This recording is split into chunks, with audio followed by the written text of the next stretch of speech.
Kanker adalah pertumbuhan sel atau jaringan yang abnormal yang bersifat ganas, tumbuh dengan cepat dan tidak terkendali, serta dapat menyebar ke tempat lain dalam tubuh penderita.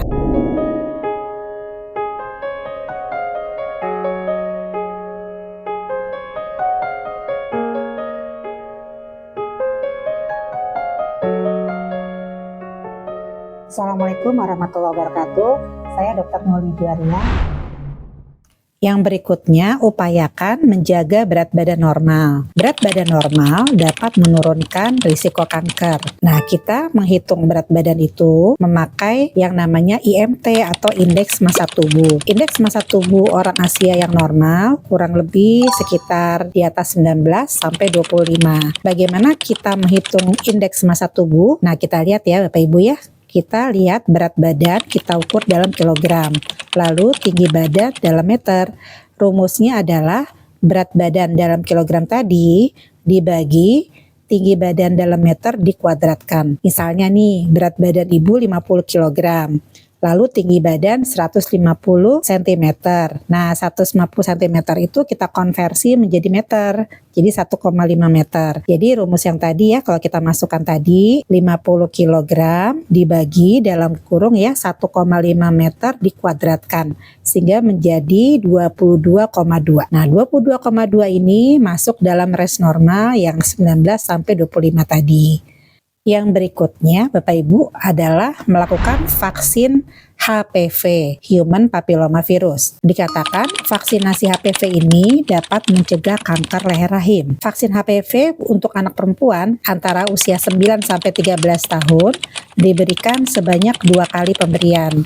Sedangkan untuk wanita usia di atas 13 tahun diberikan sebanyak 3 kali pemberian. Kemudian risiko untuk menjadi kanker itu kalau dikatakan pernah melahirkan di bawah usia 30 tahun dan menyusui anak lebih dari 4-6 bulan itu mengurangi risiko terkena kanker payudara. Jadi untuk wanita dianjurkan untuk melahirkan di bawah usia 30 tahun ya, dan susuilah anak kita minimal 4-6 bulan ya. Istirahat yang cukup atau tidur yang berkualitas. Jadi Bapak Ibu nih kalau misalnya terganggu tidurnya ya cuma sedikit di bawah 4 jam atau sedikit-sedikit bangun, cobalah untuk berkonsultasi dengan dokter psikiatri atau dokter spesialis kesehatan jiwa di rumah sakit yang terdekat ya. Yang berikutnya adalah hindarilah hubungan seks yang berisiko. Misalnya hubungan seks yang berganti-ganti pasangan ya, dan hubungan seks di usia muda yaitu usia sebelum 18 tahun. Kemudian kurangilah konsumsi daging merah yaitu misalnya sapi, kambing, babi untuk yang non muslim ya. Nah, jadi batasilah asupan daging merah sebanyak 3-6 ons ya, sekitar 500 gram dalam 1 minggu. Jadi kita jangan terlalu banyak mengkonsumsi daging merah ya. Hindarilah konsumsi daging olahan yang mengandung zat pengawet dan aditif. Kemudian batasilah konsumsi gula. Batasi konsumsi gula termasuk yang ada dalam makanan manis setiap hari kurang lebih sebanyak nih ya Bapak Ibu ya. Kalau misalnya untuk wanita kita menganjurkan kalau bisa di bawah 6 sendok teh atau 25 gram sehari untuk wanita dewasa ya. Sedangkan untuk laki-laki dewasa kalau bisa konsumsinya di bawah 9 sendok teh atau 36 gram per hari. Lalu yang gak kalah penting adalah hindari rokok atau asap rokok. Perokok aktif maupun pasif berisiko lebih tinggi terhadap kanker jenis apapun. Begitu pula dengan rokok elektrik atau vape ya, itu juga harus dihindari. Kemudian hindari minuman beralkohol karena konsumsi alkohol dikatakan dapat meningkatkan risiko terhadap berbagai kanker. Pemirsa, yuk kita lakukan screening. Apa yang dimaksud dengan screening? Screening adalah memeriksakan diri secara teratur meski tidak merasa ada keluhan. Jadi Bapak Ibu tidak perlu takut untuk melakukan screening. Dengan mengetahui adanya penyakit sedini mungkin, pengobatan bisa dilakukan segera.